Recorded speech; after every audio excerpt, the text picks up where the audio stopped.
Hello दोस्तों। तो जैसा कि हमने लास्ट लेक्चर में डिस्कस करा था आपसे, फंक्शनल ग्रुप्स हमने पूरे कंप्लीटली स्टडी कर लिए थे और जो भी सारी चीज़ें थी हमने डिस्कस कर ली थी कि उनके पहली बात नॉमेनक्लेचर क्या था, कि तुमने नॉमेनक्लेचर समझा कि कैसे कैसे हम नाम रख सकते हैं। और जो लास्ट लेक्चर था जिसमें हमने एनसीईआरटी के क्वेश्चंस डिस्कस करे, एनसीईआरटी के क्वेश्चंस में हमने इलेक्ट्रॉन डॉट स्ट्रक्चर देखे, क्या क्या पूछे हुए हैं। और सेकंड टाइप प्रॉब्लम क्या था कि जो भी नाम तुम्हें दे रखा है एज ए आईयूपीएसी या नोमेनक्लेचर दे रखा है, पहली बात तुम्हें उनके नाम से स्ट्रक्चर डिटरमाइन करना है कि स्ट्रक्चर क्या होगा, और दूसरी बात अगर स्ट्रक्चर दे रखा है और फिर तुम्हें नाम बताना है तो तुमने ये चीजें डिस्कस कर ली थी। ठीक, तो ये सारा कंसेप्ट अगर क्लियर हो गया तो मैंने एक टॉपिक तुम्हारा छोड़ रखा था, क्योंकि जब मैं इस टॉपिक को पढ़ाना चाहता था ताकि तुम पहले फंक्शनल ग्रुप समझो कि फंक्शनल ग्रुप क्या थे। ठीक, तो फंक्शनल ग्रुप समझने के बाद जो टॉपिक तुम्हारा रहता है वो है होमोलोगस सीरीज, है ना। तो होमोलोगस सीरीज में अगर तुम बात समझने वाली ये है कि अगर मेरे पास एक सीरीज होगी कंपाउंड्स की जिसमें जो सारे कंपाउंड्स होंगी उनकी कुछ सिमिलर केमिकल प्रॉपर्टीज होंगी, सिमिलर केमिकल प्रॉपर्टीज, और क्या बात कि इनके फंक्शनल ग्रुप सेम होंगे, सेम फंक्शनल ग्रुप्स। ठीक, तो ऐसी कोई सीरीज कंपाउंड्स की जिसके अंदर तुम्हें क्या ऑब्जर्व करने को मिल रहा कि केमिकल प्रॉपर्टी सेम है और तुम्हारी उसके साथ साथ जो फंक्शनल ग्रुप्स है वो सेम है ना। और इसमें जो डिफरेंस होता है, डिफर बाय CH2 यूनिट। ठीक, तो CH2 यूनिट का डिफरेंस अभी तुम समझ लोगे कि कैसे डिफरेंस करता है। फॉर एग्जाम्पल, हम एक एग्जाम्पल से समझते हैं कि अगर मैं एल्केन्स देता हूं, ठीक, अब एल्केन्स अगर तुम्हारे पास है तो ये भी एक टाइप का फंक्शनल ग्रुप सी हो गया, है ना। एल्केन्स में तुम्हारे पास फॉर्मूला होता है CnH2n+2, ये तुम्हारे पास जनरल फॉर्मूला है जो तुम्हें अगर एल्केन्स दे रखा है तुम कहीं भी अप्लाई कर सकते हो, है ना। लेकिन अगर मैं सीरीज बनाना चाहूं, सीरीज मतलब कि पहला जो कंपाउंड होगा जब n1 होगा, ठीक, फॉर n = 1 तो C1H4 हो जाएगा CH4, ऐसी फॉर n = 2 तो ये आ जाएगा C2H6, ठीक, for n = 3 C3H8, for n = 4 C4H10, ठीक, same for n = 5 C5H12, for n = 6 C6H14। तो तुमने क्या बात ऑब्जर्व करी कि जैसे जैसे ये मेरे सारे क्या हैं, पूरी ये सीरीज किसकी है, एल्केन्स की। एल्केन्स में तुम क्या ऑब्जर्व कर रहे हो कि कार्बन का एक एक नंबर इंक्रीज कर रहा है ना।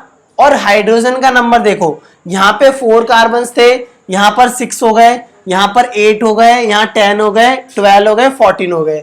अब मैथ्स में तुमने बहुत सारी सीरीज बनाई होगी और जो तुम्हारा एप्टीट्यूड है या सोचने की वो जो पावर होती है कि फॉर एग्जाम्पल अगर मैंने तुमसे बोला 2 है, 4 है, सॉरी 2 4 6 8, अगला क्या होगा, तो तुम क्या ऑब्जर्व करोगे कि 2 4 6 8 है तो जो नेक्स्ट होगा वो 10 होगा, है ना, क्योंकि 2 का डिफरेंस आगे जा रहा है। सेम यहाँ पे अगला क्या होगा 12।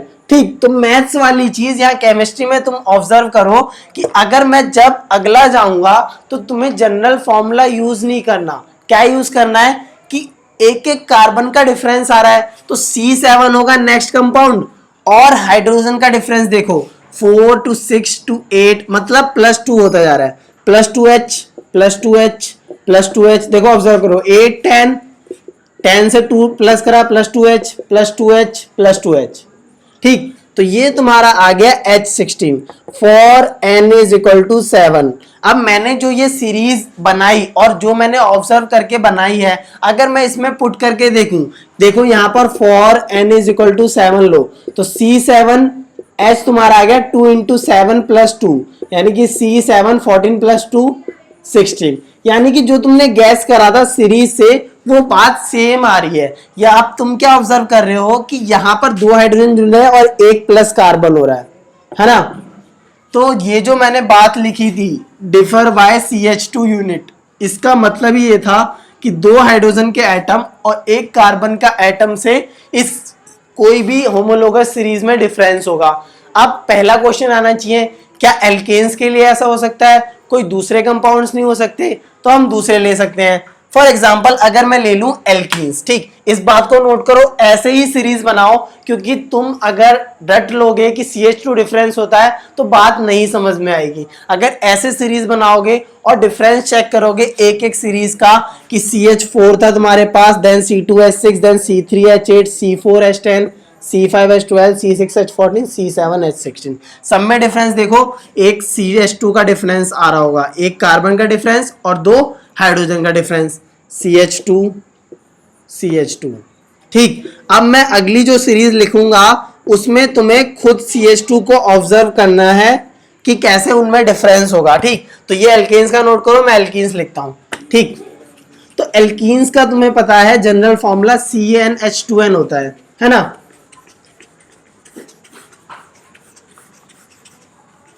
देखो CnH2n फॉर एल्कीन्स हम डिस्कस करते हैं। ठीक, अब एल्कीन्स में CnH2n फॉर्मूला है, तो जो पहला मेंबर होगा वो होगा C1 रखूं तो CH2 हो जाएगा, यानी कि अब पहला मेंबर एल्कीन्स में एग्जिस्ट नहीं कर सकता क्योंकि एल्कीन्स तुम्हारा डबल बॉन्ड होता है। अगर मैं 1 ले लूं तो C1H2, तो CH2 तो कोई कंपाउंड एग्जिस्ट नहीं करता है ना, क्योंकि जब एक कार्बन होगा तो वो 4 बॉन्ड बनाएगा और डबल बॉन्ड तुम्हारा 2 कार्बन के बीच में ही हो सकता है। तो for n is equal to 2, मैं यहां पे लेता हूं पहला जो कंपाउंड होगा वो क्या होगा, for n is equal to 2 C2H, देखो इसमें रखो 2 into 2 4, C2H4, for n is equal to 3 C3H6, for n is equal to 4 C4H8, for n is equal to 5 C5H10। अब अगला तुम खुद गैस करो, देखो एक एक कार्बन का डिफरेंस आ रहा है, यानी कि for n is equal to 6 में C6 होगा, और हाइड्रोजन देखो 4 to 6 to 8 to 10, यानी कि अगला होगा 12। ठीक, अब इसमें फॉर्मूले में भी लगा के देखो, जो तुम्हारा जनरल फॉर्मूला था एल्कीन्स का,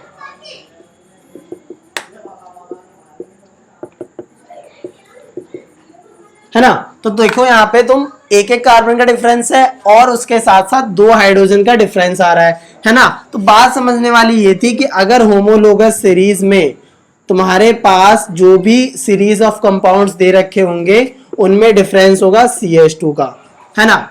अब इसको दूसरी भाषा में कैसे लिखूं या दूसरी लैंग्वेज में तुम्हें समझना है कि कई बार तुम्हें पॉइंट्स में ये भी बताना होता है कि इनके मॉलिक्यूलर मास का डिफरेंस बताओ। मैंने क्या बोला, दोबारा सुनो, मैंने बोला इनके मॉलिक्यूलर मास का डिफरेंस बताओ, कंपाउंड्स के बीच में क्या होगा। कि अगर इसका कुछ मॉलिक्यूलर मास है, मॉलिक्यूलर मास से दिमाग में बात आ रही है कि अगर तुम्हारे पास H2 था तो हाइड्रोजन का तुम्हें पता है एटॉमिक मास 1 होता है, और अगर 2 हाइड्रोजन के एटम है तो 2 इंटू 1 यूनिट, यानी कि 2 यूनिट H2 गैस का मास था, है ना। ऐसे ही तुम्हारे पास अगर H2O था तो तुम्हें पता था कि 2 इंटू 1 यूनिट तुम्हारे हाइड्रोजन का मास, प्लस ऑक्सीजन का तुम्हारे पास मास था 16 यूनिट, है ना।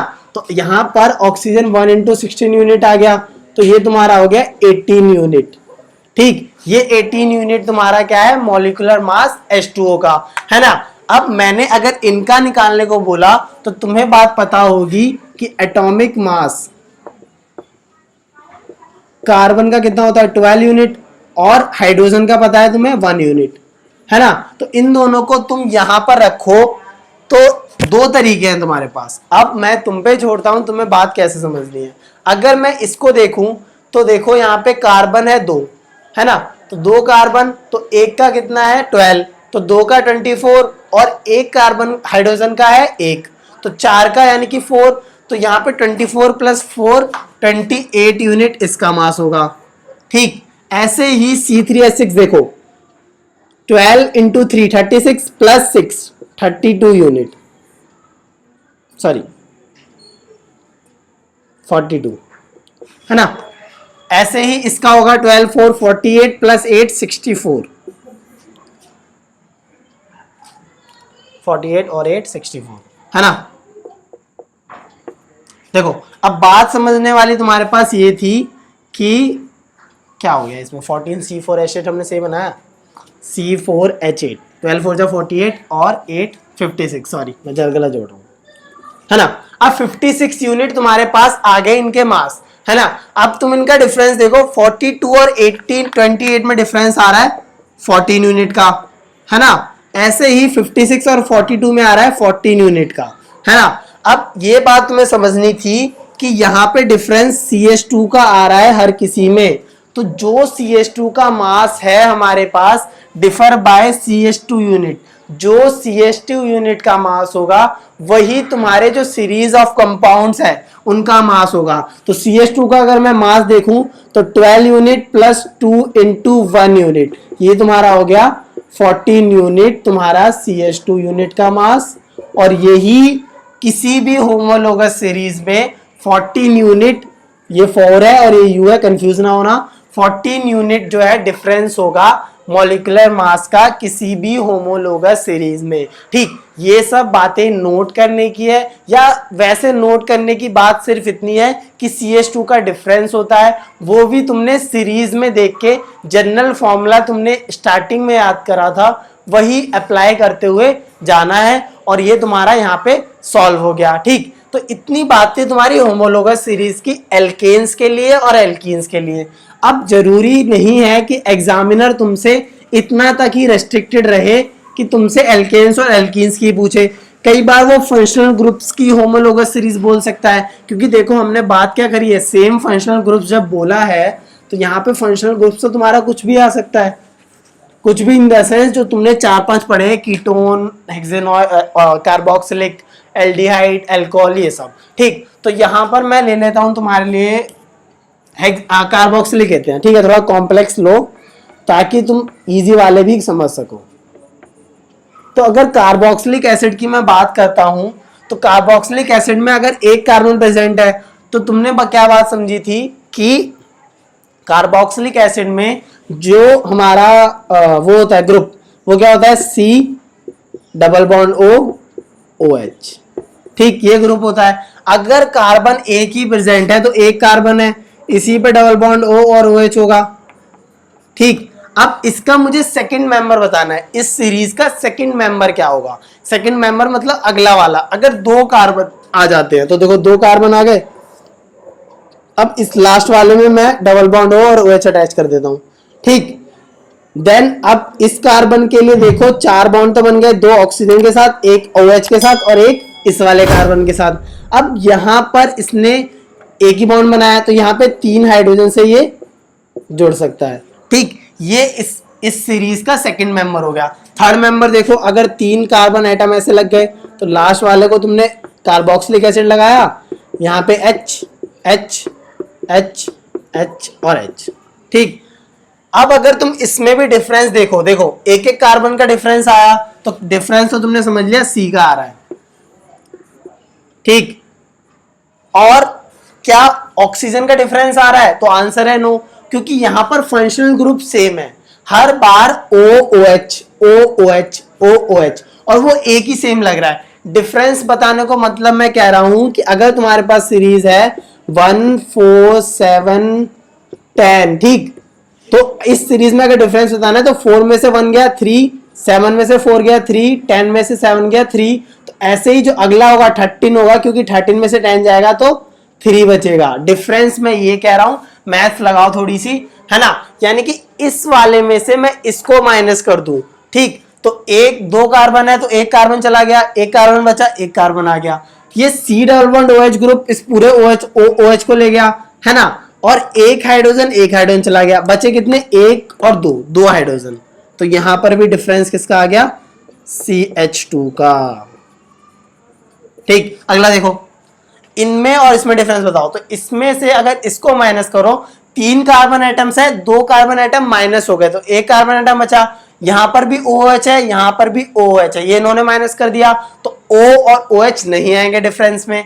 सेम यहाँ पर अब 3 हाइड्रोजन एटम थे, यहाँ 5 थे, तो 5 में से 3 गया, 2 हाइड्रोजन एटम यहाँ आ गए, है ना। तो तुम क्या चीजें अब ऑब्जर्व कर रहे हो, मैंने 3 तुम्हारे सामने फंक्शनल ग्रुप्स लिए।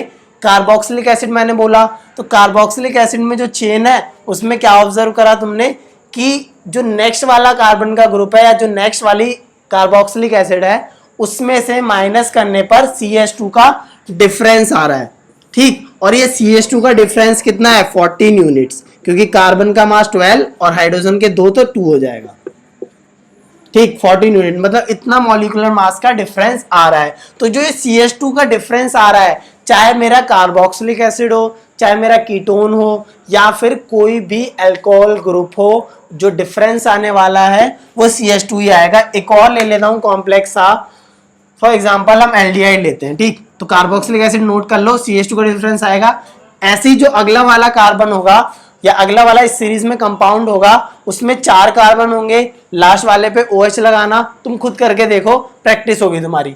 3 कार्बन एटम है, 4 कार्बन एटम लगाना सीरीज में, लास्ट वाले पे OH लगाना, और फिर बाकी सबको जितनी हाइड्रोजन की वैलेंसीज है उतनी ऐड कर देना, और उसके बाद डिफरेंस करके देखना, CH2 यूनिट का ही डिफरेंस आएगा, ठीक। तो ये चीज करके देखो।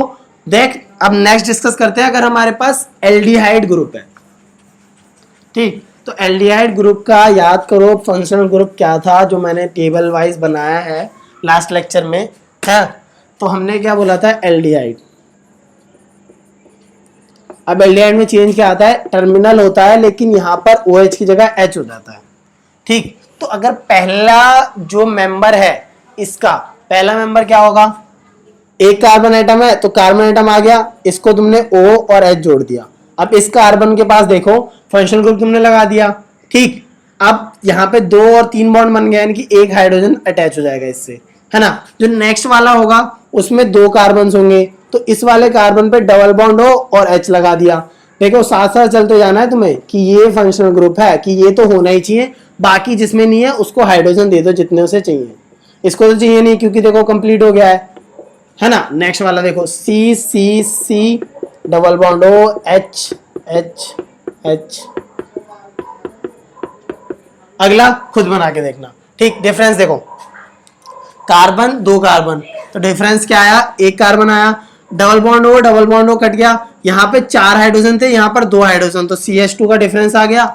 सेम यहाँ पर भी CH2 का डिफरेंस आएगा। तो कोई भी सीरीज ले लो, कीटोन की सीरीज लेना, पहला कीटोन, पहली बात पहला जो कीटोन है वो एग्जिस्ट नहीं करेगा, है ना। पहले की कीटोन के जो कीटोन का ग्रुप समझो, देखो ये आगे समझो, तुम्हें CH2 यूनिट आ गया, डिफरेंस क्या है 14 यूनिट्स का। जो भी चेन तुम्हारी आगे जा रही है वैसे समझनी है तुम्हें बात। अगली चेन जो अगला कंपाउंड लोगे उसमें भी CH2 का डिफरेंस आने वाला है। अगर मैं कीटोन की बात करूं तो कीटोन का फंक्शनल ग्रुप था ये। इसका मतलब जो ये चेन है, ये वाले जो कंपाउंड है, इसको आगे पीछे कार्बन से अटैच होना चाहिए। तो यानी कि अगर कभी कीटोन मेरे को फंक्शनल ग्रुप लाना है तो एटलीस्ट 3 कार्बन एटम चाहिए होंगे। एटलीस्ट 3 कार्बन एटम क्यों चाहिए, देखो बात, अगर मैं 2 ले लेता हूं C और डबल बॉन्ड O और H लगा दूं, तो ये तुम्हारे पास एल्डिहाइड बन जाएगा, कीटोन नहीं बनेगा, क्योंकि ये ग्रुप कौन सा होता है, एल्डिहाइड, है ना। और अगर मैं 1 ले लूं तो तुम्हारा ये कंपाउंड बन जाएगा, और 2 ले लूं तो ये बन जाएगा। लेकिन अगर मुझे कीटोन बनाना है तो एटलीस्ट 3 कार्बन एटम चाहिए, और जो बीच वाला कार्बन एटम होगा उसमें डबल बॉन्ड O होगा, यहाँ CH3, ठीक। तो कीटोन की सीरीज जब तुम बनाओगे उसमें भी डिफरेंस क्या आने वाला है, CH2 का। तो होमोलोगस सीरीज में बात क्या समझनी थी, खासियत क्या है कि जो तुम्हारे पास सेम फंक्शनल ग्रुप्स हैं उनकी कंपाउंड्स की सीरीज में सेम केमिकल प्रॉपर्टीज होगी। अल्कोहल्स, कीटोन, कार्बोक्सिलिक, एल्डिहाइड्स सबकी सेम केमिकल प्रॉपर्टीज हैं। और जैसे जैसे तुम्हारा होमोलोगस सीरीज आगे बढ़ेगी मॉलिक्यूलर मास डेफिनेटली बढ़ेगा, है ना। तुमने देखा था मैंने 28 लिखा, देन उसके बाद 42 लिखा, उसके बाद 56 लिखा, तो वो इंक्रीज करता जा रहा है। तो जैसे जैसे तुम्हारा मॉलिक्यूलर मास बढ़ता है तो बॉइलिंग पॉइंट और मेल्टिंग पॉइंट इंक्रीज होता है। सिर्फ इतनी बात दिमाग में रखो, बस इतना ध्यान में रखना कि अगर मॉलिक्यूलर मास बढ़ता है तो मेल्टिंग पॉइंट और बॉइलिंग पॉइंट इंक्रीज करता है, ठीक। इतना ही तुम्हें जानने का, समझने की चीज है, ठीक। और क्या बात तुम समझ सकते हो इससे कि CH2 का डिफरेंस है 14 यूनिट का डिफरेंस होता है ना। तो ये सारी बातें थी तुम्हारी होमोलोगस सीरीज की। हमने बात ये पहले इसलिए डिस्कस करी क्योंकि तुम्हें ये जो एग्जांपल मैंने दिए कीटोन एल्डिहाइड बनाए, तुम्हें तब बात समझ नहीं आती। अब यहाँ पर कोई भी फंक्शनल ग्रुप लो, तुम खुद से एल्कोहल्स का बनाना और कीटोन्स का ड्रॉ करके देखना, या फिर इन्हीं में एक और कंपाउंड एक्सटेंड करके देखना, CH2 का डिफरेंस ही आएगा। यही बात समझने की है होमोलोगस सीरीज में। समझने का है, रटने का कुछ नहीं है कि CH2 का डिफरेंस होता है, 14 यूनिट मास होता है, बहुत सारी चीजें बच्चे रट लेते हैं सीधा कि होमोलोगस सीरीज आ गया तो CH2 लिखाएंगे। ठीक, तो ये सारी चीजें से समझोगे तो तुम्हें और अच्छे से बात समझ में आएगी, क्योंकि जैसे जैसे तुम क्लासेस आगे जाओगे तो बात समझने वाली बातें होती हैं। ठीक, तो मैं अभी इसमें इतना ही था, अब आगे देख। हाँ, तो अभी तक हमने क्या क्या चीजें डिस्कस कर ली। कार्बन के जो भी कंपाउंड का फॉर्मेशन कैसे हो रहा है और फंक्शनल ग्रुप्स देख लिए। अब इतनी सारी बात करने के बाद अब हम शिफ्ट करते हैं अपना जो डिस्कशन का टॉपिक है, chemical properties of carbon compounds, कि कार्बन कंपाउंड्स की केमिकल प्रॉपर्टीज क्या होती है। केमिकल प्रॉपर्टीज किस सेंस में कि उनकी रिएक्शन कैसे होती है ना, कोई दूसरे कंपाउंड से रिएक्शन कैसे करते हैं, या कोई हम दूसरा सब्सटेंस डालें तो कैसे वो एक्ट करते हैं, या फिर सबसे इंपॉर्टेंट बात कंबशन की। कंबशन क्यों आया? क्योंकि कार्बन के जितने भी एलोट्रॉपिक फॉर्म्स थी, मैंने क्या बोला, कार्बन की जितनी भी एलोट्रॉपिक फॉर्म्स है वो जब बर्न करती हैं, जलती हैं, तो तुम याद करो सोर्सेज ऑफ एनर्जी चैप्टर, तुमने देखा था कोल, ठीक, तुमने पढ़ा था कोल टार, ये सारी चीजें पढ़ी थी है ना। कोल टार था और एक था चारकोल। तो इन सब चीजों में एक और नेचुरल गैस मीथेन या फिर पेट्रोल। अब इन सब चीजों में कार्बन की बहुत ही अच्छी क्वांटिटी होती है, मतलब एक सिग्निफिकेंट क्वांटिटी है या मेजर कॉन्स्टिट्यूएंट होता है कार्बन का इन सब के अंदर। ठीक, तो सबसे पहले ये बात ऑब्जर्व करी गई कि कार्बन के जितने भी कंपाउंड्स हैं या कार्बन की जितनी भी एलोट्रॉपिक फॉर्म्स है, फॉर एग्जांपल कोल, अगर वो बर्न करती है, जलती है, तो उसमें पहली बात कार्बन डाइऑक्साइड रिलीज होती है और कुछ वाटर भी रिलीज करते हैं, और खास बात कि उसमें हीट और लाइट बहुत ही अच्छी मात्रा में, अच्छी क्वांटिटी में रिलीज होती है। फॉर एग्जांपल अगर मैं एक कोल का एग्जांपल लूं, अब एक कोल क्या है, कार्बन से बना है, टोटली ब्लैक कलर का, और जब हम उसे बर्न करते हैं तो पहली बात वो रेड हो जाता है ना, रेड हो जाता है, तो वो लाइट थोड़ी सी दिखाता है, लाइट शो होती है हमारे पास, और साथ में हीट रिलीज होती है और लाइट भी होती है ना। लाइट रेड कलर की तुम ऑब्जर्व करते हो, और हीट क्या, उसमें हीट एनर्जी रिलीज होती है जिसका हम यूज करते हैं, उसको जो वाटर है उसको वाटर वेपर में कन्वर्ट करेंगे और उस वाटर वेपर से हम टरबाइन रन करते हैं। ठीक, तो इतनी सारी जो प्रोसेस थी, फॉसिल फ्यूल्स का तुम थर्मल पावर प्लांट में यूज कर रहे थे।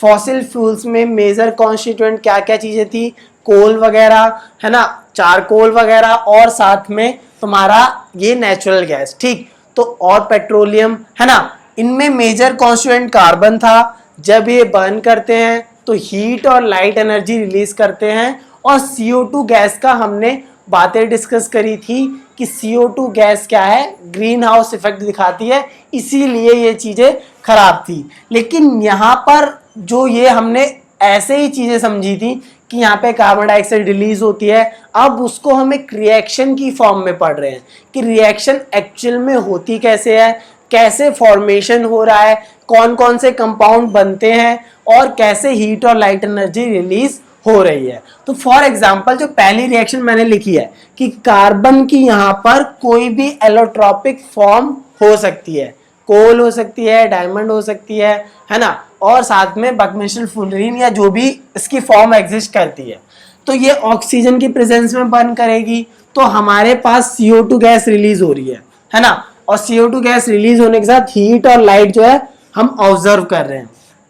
नेक्स्ट बात, अगर मैं मीथेन बर्न करता हूं, मीथेन क्या नेचुरल गैस का मेजर कॉन्स्टिट्यूएंट है, 97% मीथेन होता है। तो मीथेन गैस जब हमने बर्न करी ऑक्सीजन की प्रेजेंस में तो CO2 और H2O रिलीज हुआ। अब ये जो H2O है ये वेपर्स की फॉर्म में है, ये ना मानना कि पानी का तुम्हारा वहां पानी ऑब्जर्व होगा तुम्हें, ठीक, कि अगर मैं मीथेन बर्न करूं तो वहां नीचे पानी मिल जाएगा, ऐसा नहीं है, क्योंकि हीट रिलीज हुई है। अगर कहीं पर हीट रिलीज हुई है, अब तुम खुद समझो, अगर मैं पानी है और पानी को एकदम से बहुत सारी हीट दे दूं तो वो वेपराइज कर जाएगा। तुम्हारे कपड़े सुखाने में भी तो यही कंसेप्ट होता है कि तुम गीले कपड़े डाल के आते हो और जो सन की रोशनी है, सन की जो हीट है, हीट और लाइट से वो तुम्हारे जो कपड़े हैं उनमें जो वाटर है वो एवापोरेट कर जाता है ना। 9th class first chapter evaporation, वही सारा कंसेप्ट क्या था कि हीट एनर्जी जो वाटर प्रेजेंट है तुम्हारे फैब्रिक्स में, क्लॉथ्स के, उनको एवापोरेट कर देगा, तुम्हारे कपड़े सूख जाते हैं, है ना। सेम चीज यहाँ पर ये जो H2 है वो वेपर फॉर्म में होगा, है ना, ठीक। लेकिन एक और बात मैं यहाँ पे डिस्कस करना चाहता हूँ कि मैंने जान के यहाँ पर बैलेंस इक्वेशन नहीं लिखी ताकि तुम इसको बैलेंस करना समझो। जो तुमने chemical reaction and equation first chapter था केमिस्ट्री का 10th क्लास में, उसमें जो सीखा है उसको अप्लाई कर सको, क्योंकि तुम्हें ये तो बात पता है कि ऑक्सीजन की प्रेजेंस में बर्निंग होगी। अगर ऑक्सीजन प्रेजेंट है तो बर्निंग पॉसिबल होगी, अदरवाइज नहीं होगी। अगर हम कोई एक तरह से कवर्ड एटमॉस्फेयर में कुछ बर्न करें, है ना, या फिर एक और एक्सपेरिमेंट है कि हम कैंडल को अगर ग्लास में टिल्ट करके रख दें तो वो कुछ देर बाद बर्न हो जाती है क्योंकि ऑक्सीजन की सप्लाई रुक जाती है, वो भी डिस्कस करना है, ठीक है। तो तुम्हें क्या समझना है कि ऑक्सीजन की प्रेजेंस मस्ट होती है, मतलब जरूरी होता है बर्निंग के लिए, है ना। तो तुमने क्या बात समझी कि जो भी तुम्हें कंपाउंड दिया होगा उसकी तुमने O2 से रिएक्शन कराई तो प्रेजेंट क्या होगा, कार्बन डाइऑक्साइड और वाटर, ठीक। तो कार्बन डाइऑक्साइड तो हमेशा रिलीज हो रही है ना, देखो CO2 CO2 CO2, लेकिन H2O रिलीज कहाँ होगा, जब हाइड्रोजन प्रेजेंट होगा तुम्हारे रिएक्टेंट में। इतनी बात समझने की है। और हीट और लाइट तो हमेशा रिलीज हो रही है जब भी कोई कार्बन का कंपाउंड बर्न हो रहा है, ठीक, या हम कंबशन जब कर रहे हैं। तो कंबशन में क्या होता है कि ऑक्सीजन की प्रेजेंस में अगर हम बर्निंग करते हैं, ठीक। अब देखो इस इक्वेशन में मुझे सेकंड इक्वेशन को बैलेंस करना है ना। तो तुम बात देखो, पहली बात जो मेन है वो कार्बन कार्बन बैलेंस है। ऑक्सीजन काउंट करो, यहाँ पर ऑक्सीजन 2 है, यहाँ ऑक्सीजन 3 है। हाइड्रोजन देखो यहाँ 4 है, यहाँ पर 2 है। तो तुमने हाइड्रोजन बैलेंस करे 2 से मल्टीप्लाई करके। अब जैसे ही तुमने 2 से यहाँ मल्टीप्लाई करी तो तुम्हारे हाइड्रोजन हो गए 4 और यहाँ पर हाइड्रोजन 4 बैलेंस्ड। अब बात करते हैं ऑक्सीजन की। 2 इंटू O, 2 ऑक्सीजन एटम, ठीक, इसमें 2 ऑक्सीजन एटम, 4 ऑक्सीजन एटम हो गए। यानी कि अब इस साइड देखो तुम्हारे पास 2 ऑक्सीजन एटम है, तो 2 से मल्टीप्लाई कर दूं तो यहाँ पे 4 ऑक्सीजन एटम, 2 ऑक्सीजन एटम और 2 4 ऑक्सीजन एटम। तो रिएक्टेंट और प्रोडक्ट के ऑक्सीजन एटम, हाइड्रोजन एटम और कार्बन एटम बैलेंस हो गए, ठीक। अब थर्ड इक्वेशन देखो। अब थर्ड इक्वेशन में अगर तुम ऑब्जर्व कर रहे हो कि जो ये OH ग्रुप है वो क्या है, एल्कोहल, है ना। तो एल्कोहल में भी तो कार्बन प्रेजेंट है। तो अगर मैं एल्कोहल को बर्न करता हूं तो ये भी CO2 गैस रिलीज करता है, H2O कौन सी फॉर्म में, वेपर फॉर्म में, ये गैस फॉर्म में, और हीट और लाइट जो है तुम ऑब्जर्व कर रहे हो, ठीक। तो ये बात तुम्हें समझने की थी कि अल्कोहल जब बर्न करता है तो CO2 H2O और हीट और लाइट ऑब्जर्व करता है। अब इस चीज को तुम अभी इस टाइम में भी रिलेट कर सकते हो कि कोविड-19 या कोविड-19 का ये जो एक वैक्सीनेशन या जो भी चल रहा है, वायरस फैल रहा है, तुम सैनिटाइजर्स का यूज कर रहे हो।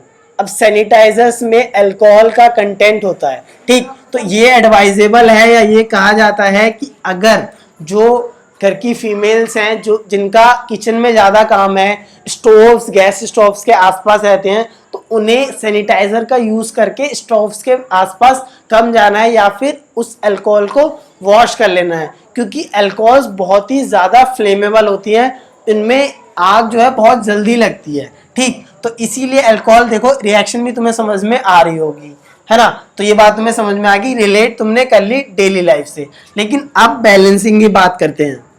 बैलेंसिंग में देखो यहाँ पर कार्बन तुम्हारे पास है कितने, एक, और यहाँ पे कार्बन है 2, ठीक। हाँ, तो यहाँ पर कार्बन तुम्हारे पास 2 है, यहाँ पर कितने हैं, 1, तो 2 है। तो सबसे पहले तुम्हें क्या बात समझनी है कि यहाँ पर अगर मैं 2 से मल्टीप्लाई कर दूं तो ये कार्बन यहाँ पे 2 हो गए, कार्बन बैलेंस हो गए। लेकिन ऑक्सीजन की बात करो, ऑक्सीजन 1, 2, 1, 3, और यहाँ पर कितने हैं 4, 1, 5, यानी कि 2 की कमी है। तो यहाँ मैं 2 से मल्टीप्लाई कर देता हूँ। अब हाइड्रोजन देखो, हाइड्रोजन कितने हैं 3, 2, 5, 1, 6, और यहाँ पर हाइड्रोजन है 2। अब यहाँ पर अगर मैं 3 से मल्टीप्लाई कर दूं तो हाइड्रोजन तुम्हारे बैलेंस हो गए 6, लेकिन ऑक्सीजन की वैल्यू देखो 3 और 4 7 हो गए, और यहाँ पर तुम्हारे ऑक्सीजन कितने हैं 5। तो यहाँ एक्चुअल में तुम्हें 3 से मल्टीप्लाई करनी होगी, तभी तो तुम्हारे 7 ऑक्सीजन एटम, और यहाँ पर भी 7 ऑक्सीजन एटम हो जाएंगे, ठीक। तो इक्वेशन बैलेंस करना तुमने समझ लिया, है ना। अब ये तुम्हारी जो बातें थी कि जब भी कोई कार्बन कंपाउंड्स बर्न करेंगे तो वो ऑक्सीजन की प्रेजेंस में काम होगा और उससे रिलीज होगी CO2 और H2O, ठीक। तो अब हम बात करते हैं कि सैचुरेटेड हाइड्रोकार्बन्स जब बर्न होते हैं या अनसैचुरेटेड हाइड्रोकार्बन्स बर्न होते हैं तो कैसी फ्लेम आती है, क्या चीजें ऑब्जर्व कर ली, एक एक्टिविटी है वो भी डिस्कस करते हैं NCERT की। हाँ, तो अभी तक हमने ये देखा कि जो हमारे पास रिएक्शंस हैं, कैसे भी कोई भी कार्बन का कंपाउंड रिएक्शन में जाता है, ऑक्सीजन की प्रेजेंस में जा रहा है और कार्बन डाइऑक्साइड गैस रिलीज हो रही है, और साथ में H2O भी हमने देखा अगर हाइड्रोजन प्रेजेंट है मेरे कार्बन के कंपाउंड में, ठीक। तो एक एक्टिविटी 4.3 है, खुद जाके देखना, मैं तुम्हें शॉर्ट में समझाता हूँ। वहां पर कुछ कंपाउंड्स दे रखे हैं और अगर तुम्हारे स्कूल्स में वो एक्टिविटी परफॉर्म कराएं तो बहुत अच्छे से ऑब्जर्व करना क्या क्या चीज़ें तुम ऑब्जर्व कर सकते हो उसमें। जो भी कंपाउंड्स नोटेड डाउन है, नेफ्थलीन या जो भी अल्कोहल्स हैं, उनको बर्न करके देखना, तुम ऑब्जर्व करोगे उनकी फ्लेम्स कैसी कलर की फ्लेम्स है या कैसे बर्न होते हैं, ये सब चीज़ें, है ना। अब फ्यूल्स की अगर मैं बात करूं कि जो कार्बन कंपाउंड्स होते हैं वो ज़्यादातर फ्यूल्स में यूज़ होते हैं। क्यों यूज़ होते हैं कि अगर मैं किसी भी, फॉर एग्जांपल कोल है, अगर तुमने कोल को बर्न करते हुए ऑब्जर्व करा होगा तो अगर मैं उसका एक एंड बर्न कर दूं, ठीक, तो वो जो एंड है वो पूरा बर्न होता चला जाएगा और पूरा जो कोल है उसमें बर्निंग हो जाएगी। मतलब एक बार मैंने उसे एनर्जी दी, भले ही मैच स्टिक से या किसी भी तरीके से, वो पूरी बर्निंग को करने के लिए अब कोई एक्स्ट्रा एनर्जी हमें नहीं देनी।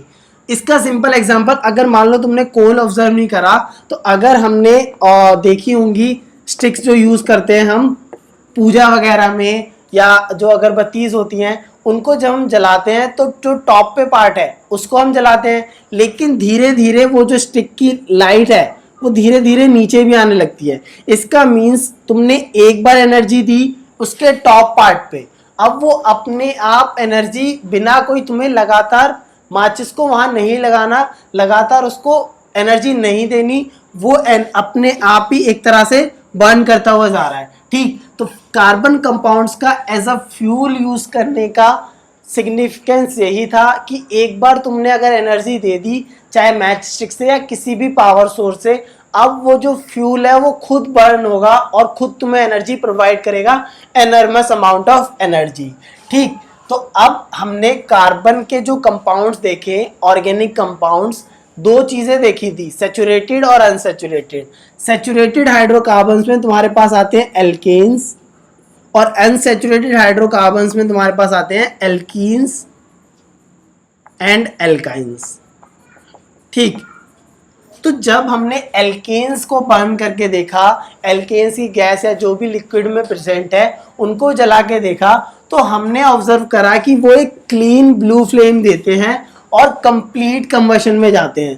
कंप्लीट कंबशन का मतलब यहाँ पर ये है कि अगर वो बर्न करेंगे तो उनका पूरा पार्ट बर्न करेगा और एकदम कंप्लीट बर्निंग होगी, कोई रेजिड्यू नहीं बचेगा और एनर्जी बहुत ज़्यादा मिलेगी और वेस्ट प्रोडक्ट या जो भी वेस्टेज है नहीं होगा, है ना। लेकिन इसके जस्ट अपोजिट अगर हम अनसैचुरेटेड हाइड्रोकार्बन्स को बर्न करके देखें तो ये बात ऑब्जर्व करें कि वो येलो फ्लेम देते हैं।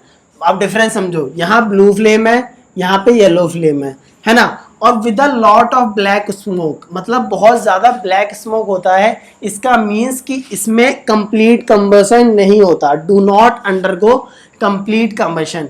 यही इंपॉर्टेंट बात है कि तुम्हारे जो सैचुरेटेड हाइड्रोकार्बन्स होते हैं उनको हम एज अ फ्यूल यूज़ करते हैं क्योंकि वो कंप्लीट कंबशन में जाते हैं बिना कोई वेस्ट प्रोडक्ट के। ऑन द अदर हैंड अगर हम अनसैचुरेटेड हाइड्रोकार्बन्स की बात करें तो वो येलो फ्लेम के साथ बर्न करते हैं, ब्लैक स्मोक बहुत सारा देते हैं। इससे क्या सिग्निफाई होता है कि ये कंप्लीट कंबशन में नहीं जाते। अगर कंप्लीट कंबशन में नहीं जा रहे इसका मीन्स एनर्जी भी ये कंप्लीट नहीं देंगे। जितना हम ज़्यादा मैटर यूज़ कर रहे हैं उसके हिसाब से हमें एनर्जी नहीं मिलेगी। तो अनसैचुरेटेड हाइड्रोकार्बन्स का हम यूज़ करना हमारे लिए फ़ायदेमंद नहीं था। लेकिन अगर saturated hydrocarbons for example methane जो नेचुरल गैस का कंपोनेंट है, या इथेन या प्रोपेन, तो इस तरह के अल्केन्स का अगर हम यूज़ करें तो बहुत अच्छी एनर्जी मिलती है। ब्लू फ्लेम के साथ कंप्लीट कंबशन जाता है और एनर्जी हमें मिलती है। तो ये दो बात थी तुम्हारे कार्बन के ऑर्गेनिक कंपाउंड्स की थी। अब अगर हम थोड़ी सी बात करते हैं ये ब्लू फ्लेम क्या है और येलो फ्लेम क्या है। अब अगर तुम्हें इस बात को ऑब्जर्व करना है तो तुम ऐसा करो, एक पेपर लो और एक पॉलीथीन लो, ठीक, दो चीज़ें लो। पहली बात तुमने ली एक पेपर और दूसरा लिया पॉलीथीन, ठीक। तो जब तुम पेपर को बर्न करोगे, अगर ये पेपर है और उसमें बर्निंग स्टार्ट करी तुमने, तो तुम ऑब्जर्व करोगे कि उसमें येलो फ्लेम होगी, करके देखना, ठीक, उसमें येलो फ्लेम ऑब्जर्व होगी। और पॉलीथीन को जब तुम बर्न करोगे तो तुम्हें ब्लू फ्लेम ऑब्जर्व होगी, है ना।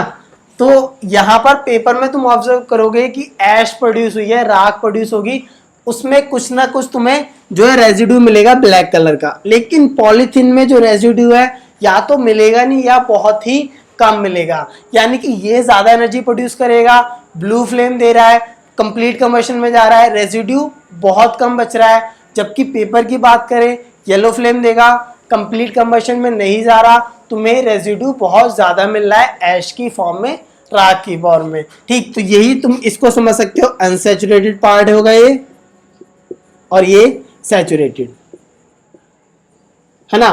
क्योंकि तुम अगर मीथेन और एल्केन, इथेन, प्रोपेन ऐसे मैं बोल रहा हूं तो तुम सीधा इनको डायरेक्ट बर्न करके नहीं ऑब्जर्व कर पाओगे क्योंकि बहुत ज़्यादा मुश्किल होता है इनकी बर्निंग को कंट्रोल करना। वो इंजन्स वगैरह ही कर सकते हैं, तो अब तुम इंजन्स में जाके नहीं समझोगे। तो इसीलिए मैंने ये पेपर और पॉलीथीन के एग्जाम्पल दिए हैं, तुम्हारे लिए आसान रहेगा समझने के लिए, ठीक। तो ये तुम्हारी बात थी जो फ्यूल्स या सैचुरेटेड हाइड्रोकार्बन्स या अनसैचुरेटेड हाइड्रोकार्बन्स उनको बर्निंग करने पर ये रिलीज होता है। अब एक और बात आती है कि अगर सैचुरेटेड हाइड्रोकार्बन्स भी क्या कभी येलो फ्लेम दे सकते हैं, तो आंसर है इसका हाँ। अब तुम कंफ्यूज हो गए क्योंकि मैंने बोला यहाँ ब्लू फ्लेम के साथ बर्न करते हैं, तो येलो फ्लेम कब देंगे? अगर मेरे पास लिमिटेड सप्लाई ऑफ एयर है, लिमिटेड सप्लाई ऑफ ऑक्सीजन है। टू द पॉइंट बात करें कि अगर ऑक्सीजन की सप्लाई मेरे पास कम है या किसी तरीके से कम हो जाती है, तो हम ऑब्जर्व करेंगे कि जो सैचुरेटेड हाइड्रोकार्बन्स है वो भी हमारा येलो फ्लेम प्रोड्यूस करेगा। इसका डेली लाइफ एग्जांपल, अगर तुमने कभी गैस स्टोव ऑब्जर्व करी है जिसमें कुकिंग होती है, ठीक, तो गैस स्टोव में तुम जब बर्निंग करोगे तो तुमने जब कम गैस करी है तो तुम्हें ब्लू फ्लेम दिखाई देगी, और जैसे ही तुम उस गैस स्टोव को इंक्रीज कर दोगे तुम्हें येलो फ्लेम जो है at the end of stove दिखने लगेगी। मैंने क्या बोला कि अगर तुम्हारे पास ये गैस स्टोव थी तो इसमें छोटे छोटे होल्स होते हैं, है ना, और अगर तुमने उसकी रेगुलेटर से कम कर रखी है स्पीड तो तुम देखोगे ब्लू फ्लेम है, एकदम बहुत ही क्लियर कट तुम्हें ब्लू कलर दिखेगी, ब्लू फ्लेम।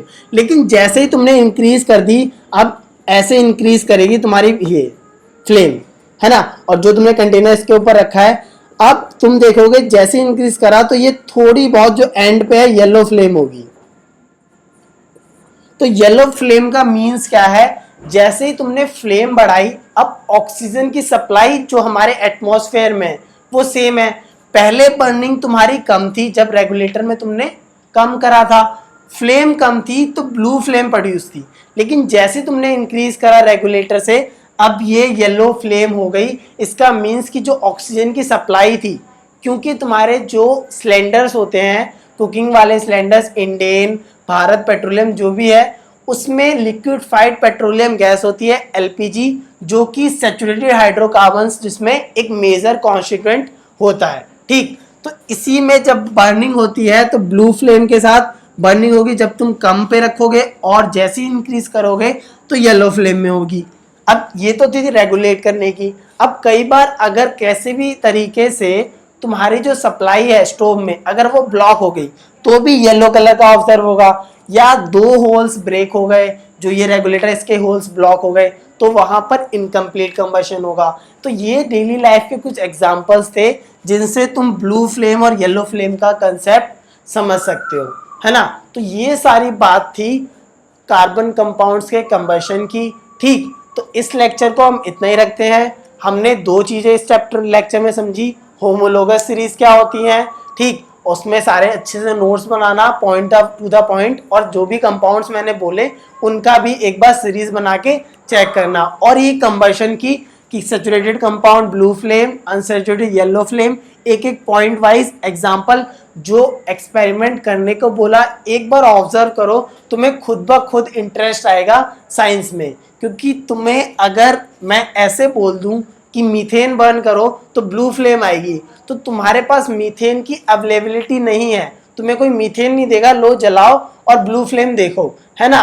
लेकिन क्या चीजें तुम ऑब्जर्व कर सकते हो, ये स्टोव तुम्हारे पास है, अगर तुम ऑब्जर्व करोगे कभी भी मम्मी को खाना बनाते हुए तो ये चीज ऑब्जर्व करना कि ब्लू फ्लेम होगी जब गैस कम होगी, और जैसे इंक्रीज करेंगे तो येलो फ्लेम में कन्वर्ट हो जाएगी। क्योंकि अब फ्लेम को ज़्यादा ऑक्सीजन चाहिए, लेकिन एनवायरनमेंट में ऑक्सीजन उतनी ही है, किचन में ऑक्सीजन उतनी ही प्रेजेंट है। दूसरी बात, पेपर और पॉलीथीन बर्न करके देखना, ये दोनों चीज़ें एक्सपेरिमेंट ऑब्जर्व करना, तुम्हारे पास और जो अंडरस्टैंडिंग है क्लियर होगी। ठीक, तो ये लेक्चर इतना ही था। वीडियो पसंद आई हो तो लाइक शेयर सब्सक्राइब कर देना और दोस्तों के साथ शेयर भी कर देना। Thank you.